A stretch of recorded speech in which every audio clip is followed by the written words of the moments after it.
What are we going to look for? 3-year-old Jack Law wouldn't call it innovation.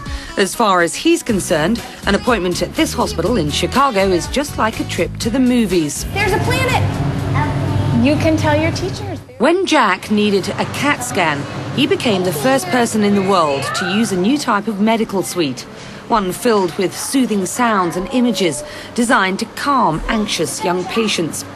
The clever use of technology means children are less scared, and that means less need for sedation. You're not ready yet. We felt like we were blessed because Jack was able to successfully get the scan and lay down without having to be sedated. We could all go home and we could eat more quickly, which he was thrilled about, and it was just a happier experience.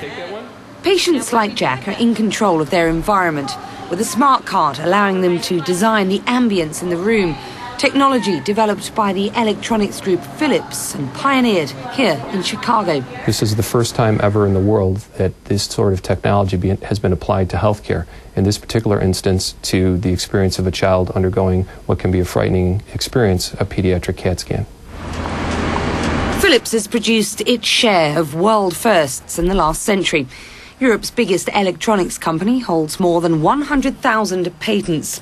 But Philips has woken up to the idea that true innovation isn't simply about producing the latest box of tricks. Philips is a company that is known throughout its history for many great inventions, but not always for turning these inventions into market success. And then that's where the difference for me is between an invention and an innovation. The Home Lab. Part home, part living laboratory. If you want to see the future, this is a good place to start looking.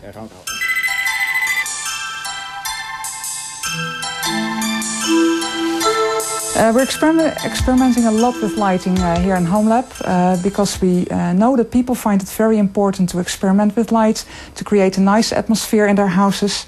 This is where Philips tests new products.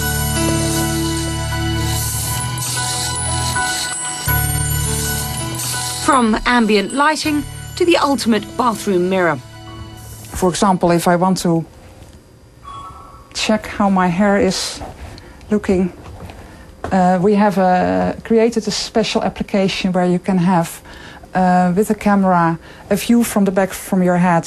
Philips has been taking a long, hard look at itself, applying some creative thought to the way its business works. Senior executives like Andrea Rignetti are trying to be innovative about the way Philips operates day by day, from recruitment to finance to dealing with suppliers. Now there is everywhere in the organization a giant workshop on transforming every process we have at Philips and simplifying it. The challenge for even the biggest of corporations is to be as nimble and creative as the smallest, hungriest startup. In general, large organizations tend to grow complex with cumbersome structures. There's a little bit of resistance to change. There's a little bit of resistance to really go out in the market and talk to consumers and customers. In that respect, we should really learn a lot from small companies, from startups. And after all, what use is innovation if you're not pushing the right buttons with your customers?